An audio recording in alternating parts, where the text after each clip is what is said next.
حضور علیہ السلام جب کوئی خطبہ ارشاد فرمایا کرتے تھے نا، صحابہ بھی ہوتے تھے، نئے تازہ مسلمان تھے، تو اگر کوئی دور سے کوئی صدا لگانے والا، احادیث کی کتب میں کچھ اور جملے لکھے ہیں، میں ذرا محتاط ہو کے کہہ رہا ہوں، تو کوئی صدا لگانے والا آتا تو سارے حضور کو چھوڑ کے بھاگ جاتے. نہیں بات سمجھے؟ یعنی آمنہ کے لال کا خطبہ ہو رہا ہوتا، اللہ والی زبان سے حضور ارشاد فرما رہے ہوتے، تو ایک صدا لگانے والے کی صدا پہ سارے دوڑ چلے جاتے. تو ہم بھی خیر اسی طرح کے ہیں، ذرا سی باہر سے کوئی آواز آئے تو سارے چھوڑ کے ادھر دوڑ جاتے. تو ذرا ملحوظے خاطر رکھا کریں، جتنی بڑی بارگاہ ہوتی ہے اتنا بڑا اس بارگاہ کا ادب ہوتا ہے. کوئی بھی اپنے باپ دادا کا ذکر کرنے یا سننے تو نہیں نہ آیا، تو حضور اور حضور کے بیٹے کے ذکر کے لیے آپ آ کے بیٹھے ہوئے ہیں. تو جتنی بڑی بارگاہ ہے اتنا بڑا اس بارگاہ کا ادب بھی ہے. یہ تو اتنی بڑی بارگاہ ہے کہ جن کے پروٹوکول کے لیے اللہ نے صحابہ اکرام کو، مجھے اور آپ کو نہیں، صحابہ اکرام کو سورہ حجرات میں حکماً فرمایا کہ جب میرے مصطفیٰ کی بارگاہ میں آتے ہو تو آوازیں پست رکھا کرو. 2 صحابہ نے بلند کر دی تھی نا، کتب تفاسیر میں ان کے نام لکھے ہوئے، میں نام نہیں لے رہا. اللہ نے کہا کہ اپنی آوازیں پست رکھا کرو. اگر آوازیں بلند کر دیں تو فرمایا کوئی چھوٹی صدا نہیں، ایمان سمیت تمہارے سارے اعمال حبط کر لوں گا. ضبط نہیں، حبط وہ ہوتا ہے جس کی واپسی نہ ہو. تمہیں اس کا شعور تک بھی نہیں ہوگا. تو اس لیے میں بڑے مشکل سے حالات میں آپ کے پاس پہنچا ہوں، لیکن پہنچ گیا ہوں. آپ لوگوں کا مہمان بھی ہوں. آپ ان ہستیوں کو ماننے والے ہیں جن سے بڑا مہمان نواز دنیا میں کوئی نہیں. وہ تو ایسے مہمان نواز ہیں جو قاتل کو بھی شربت پلا دیتے ہیں، اور باپ کے بھائیوں کے قاتل کو زادے راہ دیتے ہیں.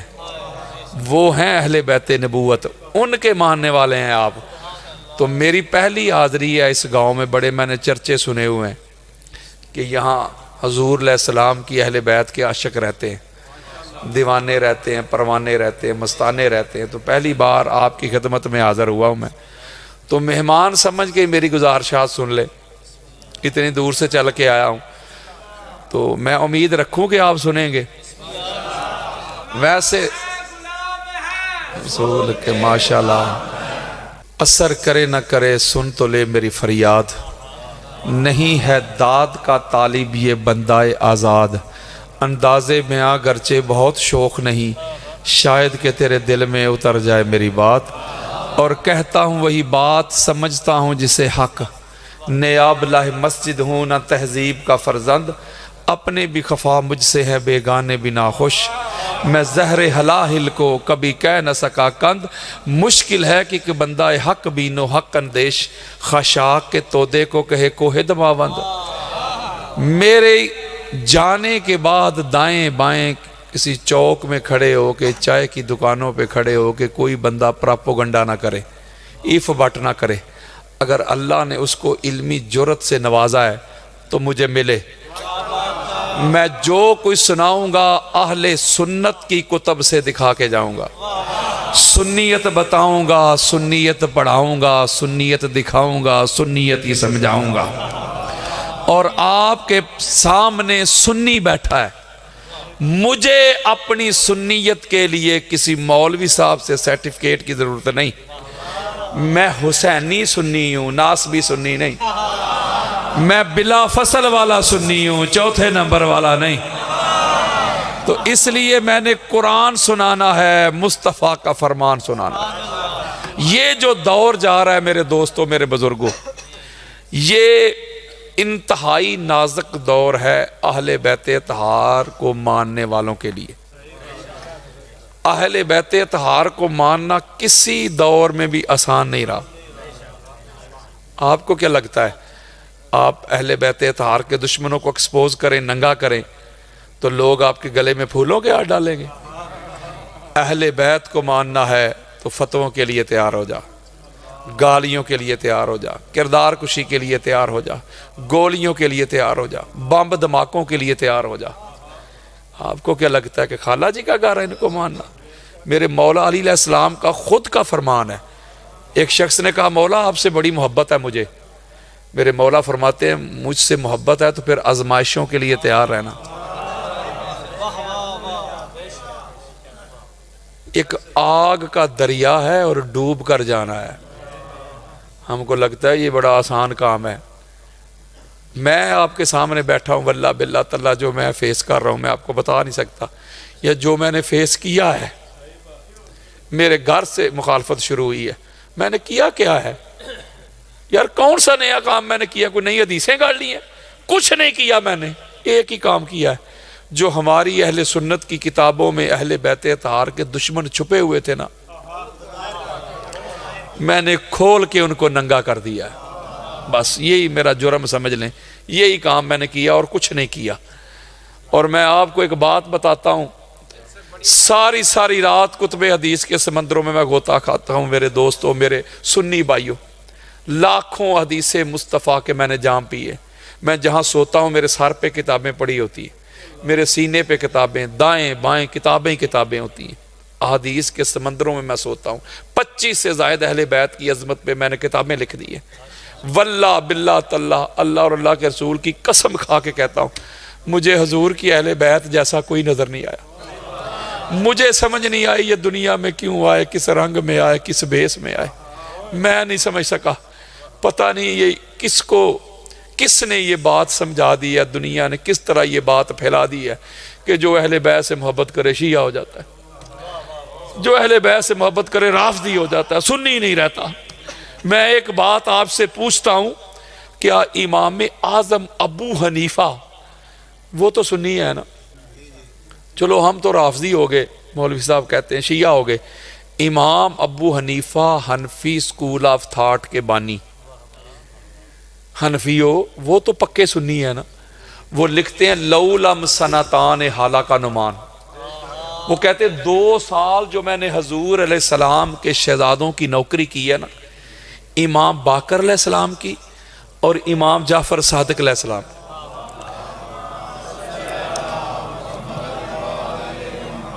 وہ کہتے 2 سال جو میں نے ان کے لوٹے بھرے ہیں, مسلح بچھائے ہیں, صحن میں جھاڑو لگائے ہیں, یہ 2 سال اگر مجھے میسر نہ ہوتے تو ابو حنیفہ ہلاک ہو گیا تھا. ان سے کوئی پوچھتا نا آپ کی عمر کتنی ہے تو کہا کرتے تھے 2 سال. فرماتے کیوں مذاق کرتے ہو, 80 سال سے زائد عمر ہے, کہتے ہو 2 سال. تو آپ فرماتے تھے عمر ہی وہ سمجھتا ہوں جو حضور کے شہزادوں کی نوکری میں گزر گئے. آپ امام زید بن علی علیہ السلام کے مرید تھے. امام زید بن علی علیہ السلام کون ہے؟ امام باقر علیہ السلام کے بھائی, امام سجاد کے بیٹے, امام حسین علیہ السلام کے پوتے, مولا علی علیہ السلام کے پڑ پوتے. آپ کا جنازہ جیل سے اٹھایا گیا ہے سنیو. وقت کے اموی بادشاہوں نے آپ کو مفتی اعظم کا عہدہ پیش کیا, چیف جسٹس کا.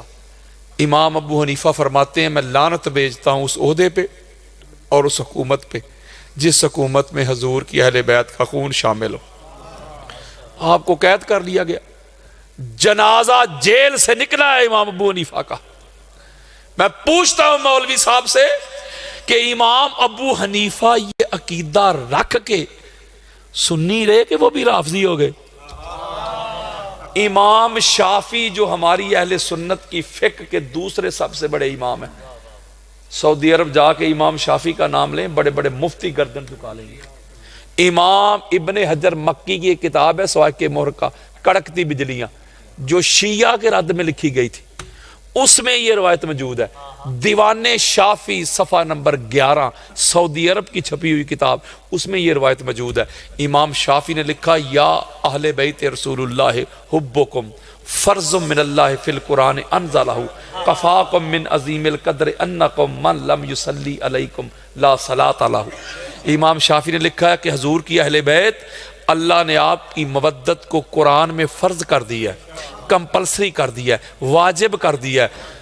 آپ کی عظمت کے لیے اتنا ہی کافی ہے اگر کوئی نماز پڑھے آپ پر درود نہ پڑھے, اللہ نماز اٹھا کے اس کے منہ پہ مار دیتا ہے. تو جو مفت سے مفتی نہیں ہوتے جو آج کل بھی ملتے ہیں, انہوں نے اپنی فتووں کی توپوں کا منہ امام شافعی کی طرف پھیر دیا. ہل گیا شافعی بھی, شیعہ ہو گیا, رافضی ہو گیا. آپ نے پھر جواب دیا, آپ نے فرمایا ان کان رفدن حب اہل بیت محمد فلیشہد ثقلان انی رافض.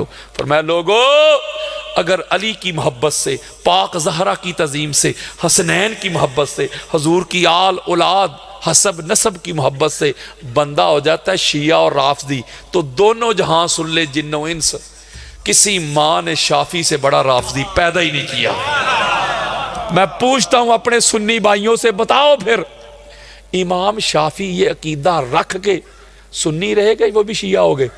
اور امام شافعی کا جملہ سنو, فیصلہ کرنا کہ شیعہ محبت کرتے ہیں کہ امام شافعی کی محبت کا کیا معیار تھا. آج کوئی شیعہ بھی جملہ نہیں کہتا, ڈرتا ہے کہ فتوے نہ لگ جائیں. امام شافعی فرماتے ہیں 80 سال سے زائد میری عمر ہو گئی ہے, میرے پاؤں قبر میں جانے والے ہیں. وہ فرماتے ہیں 80 سالوں میں مجھے سمجھ نہیں آئی کہ مجھے اللہ پالتا رہا کہ علی پالتا رہا.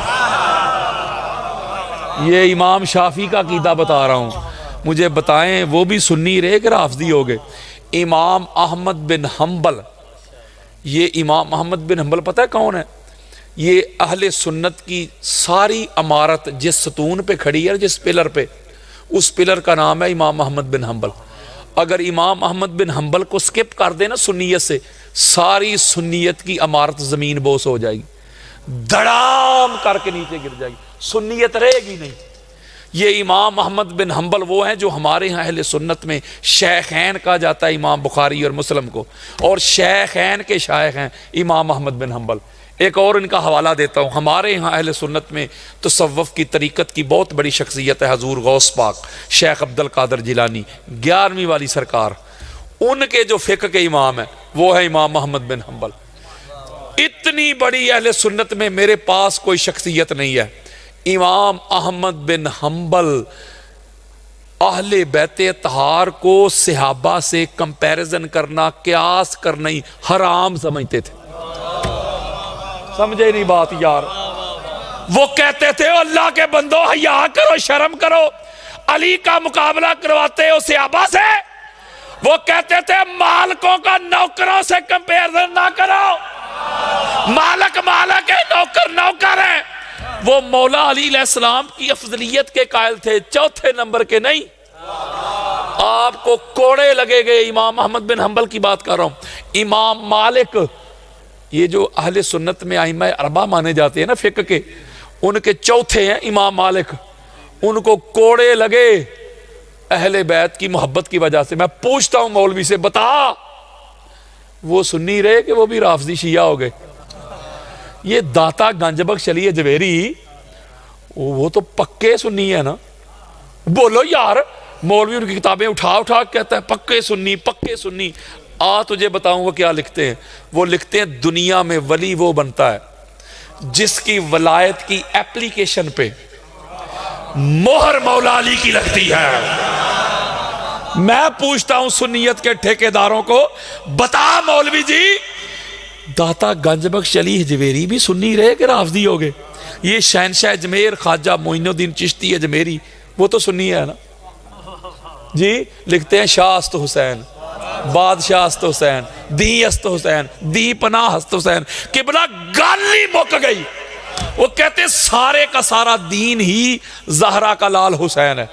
وہ کہتے دین کو پناہ دینے والے, اوئے ہوئے, وہ دین کو سہارا دینے والے. وہ کہتے دین کی بنیاد, فاؤنڈیشن, آغاز, اوریجن, مبدا, جڑ, روٹ وہ حسین ابن علی ہیں.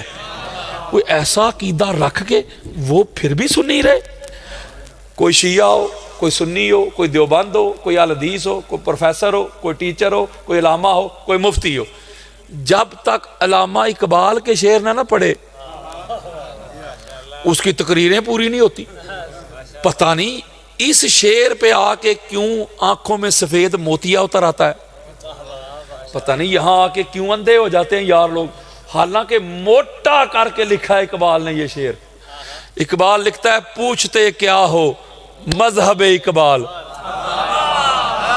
پوچھتے کیا ہو مذہب اقبال, یہ گناہگار بوترابی ہے۔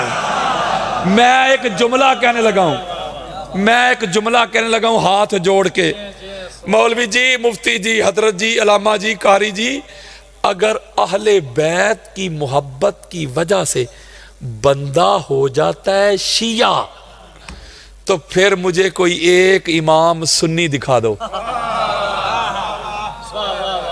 اور کوئی امام بنا اس گھر سے، کوئی صوفی بنا اس گھر سے، کوئی محدث بنا اس گھر سے، کوئی مفسر بنا اس گھر سے، کوئی مجدد بنا اس گھر سے، کوئی ولی بنا اس گھر سے، کوئی غوث بنا اس گھر سے، کوئی کتب بنا اس گھر سے، کوئی ابدال بنا اس گھر سے، صداقت ملی اس گھر سے، عدالت ملی اس گھر سے، شرافت ملی اس گھر سے، طاقت ملی اس گھر سے، قوت ملی اس گھر سے، فصاحت ملی اس گھر سے، بلاغت ملی اس گھر سے، نفاست ملی اس گھر سے، طہارت ملی اس گھر سے، ہدایت ملی اس گھر سے، ولایت ملی اس گھر سے، امامت ملی اس گھر سے، خلافت ملی اس گھر سے، رسالت ملی اس گھر سے، نبوت ملی اس گھر سے، اطاعت ملی اس گھر سے، بیعت ملی اس گھر سے، یقظہ ملی اس گھر سے، بیداری ملی اس گھر سے، شعور ملے اس گھر سے، دستور ملے اس گھر سے، قانون ملے اس گھر سے، فنون ملے اس گھر سے، علم ملا اس گھر سے،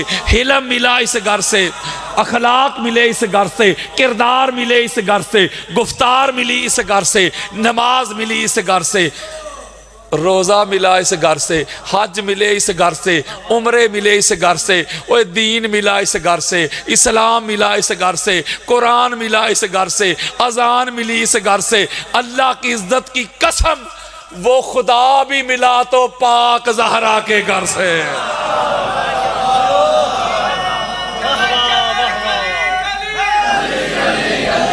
میرے سنی بھائیوں، بزرگوں، میرے بیٹوں، گھروں میں میری ماں بہنوں باجیوں، اے اللہ دا واسطہ دے، اہل بیت کو شیعت کے کھاتے میں ڈال کے اپنے ایمان کا بیڑا غرق نہ کرنا۔ اگر اہل بیت شیعہ لے گئے تو آپ کے پاس پیچھے بچے گا کیا؟ کسی نے تجھے سنیت بتائی نہیں، دکھائی نہیں، پڑھائی نہیں، سنائی نہیں۔ کوئی اہل بیت سے منہ موڑ کے، کوئی اہل بیت سے تعلق توڑ کے، کوئی اہل بیت سے رشتہ توڑ کے کھڑا ہو جائے، مجھے اپنا مسلمان تو نہ ثابت کر دے۔ اللہ کے بندہ، اہل بیت کی محبت یہ سنیت نہیں، یہ شیعت نہیں، یہ دیوبندیت نہیں، یہ وہابیت نہیں، یہ بریلویت نہیں، یہ اطاریت نہیں۔ اہل بیت کی محبت تو ایمانیت ہے۔ ان کے بغیر تو گزارا ہی نہیں، ان کے بغیر تو چارہ ہی نہیں۔ ہم اہل بیت کو شیعہ سنی میں تقسیم کرتے ہیں۔ آؤ میں اہل سنت کی 350 کتابوں سے 50 سے زائد احادیث مصطفیٰ کا نچوڑ دیتا ہوں۔ میرے آقا نے اہل بیت اطہار کو ماننے کی ایک ہی شرط اور پہچان بیان کی ہے، کوئی اور شرط ہی نہیں۔ نہ کسی مسلک سے جوڑا ہے کہ شیعہ شرط ہے کہ اہل بیت کو وہی مانے گا جو شیعہ ہو، نہ شیعہ شرط، نہ سنی، نہ دیوبند، نہ اہل حدیث، نہ علم شرط۔ اگر علم شرط ہوتا اہل بیت کو ماننے کے لیے تو کتنے علماء گھومتے پھرتے ہیں؟ بولو یار، پھر تو سارے عالم اہل بیت کے غلام ہی ہوتے نا۔ یہ کربلا کے ریگدار میں عالم نہیں تھے؟ بولو یار، علم بھی شرط نہیں، عہدہ بھی شرط نہیں، منصب بھی شرط نہیں، مال بھی شرط نہیں۔ میں نے بڑی بڑی جگیروں والے، بڑے بڑے مربوں والے، محبت اہل بیت، معرفت اہل بیت سے محروم اور آری، میں نے لینڈ کروزر پہ بیٹھے ہوئے ایسے کنگلے دیکھیں، اور میں نے محبت اہل بیت، معرفت اہل بیت، مودت اہل بیت سے مالا مال، لبریز، مزین، وہ ریڑی لگانے والے، وہ چھابڑی اٹھانے والے ایسے دولت مند بھی دیکھے ہیں۔ لہٰذا ایک ہی پہچان ہے، میں 50 احادیث کا اہل سنت کی کتب سے آپ کو نچوڑ دینے لگا ہوں، جو میرے اور آپ کے پیارے آقا آمینہ کے لال، جانے کائنات، روح کائنات، مقصود کائنات، وجہ تخلیق کائنات، پاک زہرا کے پاک بابا، حسنین کے نانا، علی المرتضیٰ کے بڑے بھائی، بعد از خدا بزرگ تو یہ قصہ مختصر، ہمارے دلوں کی دھڑکن، آنکھوں کی ٹھنڈک، سر کے تاج محمد مصطفیٰ صلی اللہ علیہ وآلہ وسلم کا فرمان۔ حضرات میرے آقا نے فرمایا میری اہل بیت کو ماننے کی ایک ہی شرط ہے، نہ مال شرط، نہ عہدہ، نہ علم، نہ فہم، نہ ادراک، نہ شعور، ایک ہی شرط ہے۔ جی آقا، میرے آقا نے فرمایا میری اہل بیت سے محبت ہی وہ کرے گا جس کی ماں نیک ہو، باپ ایک ہو۔ اوئے ہوئے ہوئے اوئے، حدیث دے رہا ہوں میں آپ کو، حدیث دے رہا ہوں، یہ حدیث آ گئی۔ اب توجہ کے ساتھ یہ نکتہ سمجھیں، یعنی اہل بیت کو مانتا ہی وہ ہے ماں نیک ہو، باپ ایک ہو۔ حدیث آ گئی۔ اب میری طرف آؤ، ہماری اہل سنت کی کتابیں بڑی پڑی ہیں جن میں 5-6 ہزار شخصیات کے احوال لکھے ہوئے۔ کون سا بندہ کب پیدا ہوا، اس کی ماں کون تھی، اس کا باپ کون تھا، اس کی امی اور اس کے ابو کی شادی سے پہلے، بچوں سے میرا کتاب نہیں، اس کی امی اور ابو کا پہلے رشتہ کیا تھا۔ اوئے ہوئے خاصان دی گالے ہم آگے، یعنی الاستیاب پڑھ کے دیکھ لیں، اہل سنت کی چوٹی کی کتاب، اس دلغابہ پڑھ کے دیکھ لیں، طبقات ابن سعد پڑھ کے دیکھ لیں، فضائل صحابہ امام محمد بن حنبل کی پڑھ کے دیکھ لیں، اس کے علاوہ البدایہ و نہایہ کھول لیں، تاریخ تبری پڑھیں، ابن خلدون پڑھیں، ابن حشام پڑھیں۔ اہل سنت کی کوئی کتاب لے آئے، کھول لیں ذرا، کھول کے نا ذرا اہل بیت کے دشمنوں کے شجرے تو کھولو، ذرا اہل بیت کے دشمنوں کے کھاتے تو کھولو۔ حضرات جب اہل بیت کے دشمنوں کے شجرے کھولو گے، کھاتے کھولو گے، میرے مصطفیٰ کا فرمان سچ ہوتا نظر آئے گا۔ حضرت جی میں ذمہ داری کے ساتھ کہتا ہوں، جس نے میرے مصطفیٰ کی اہل بیت کو نہیں نہ مانا، نہ مانے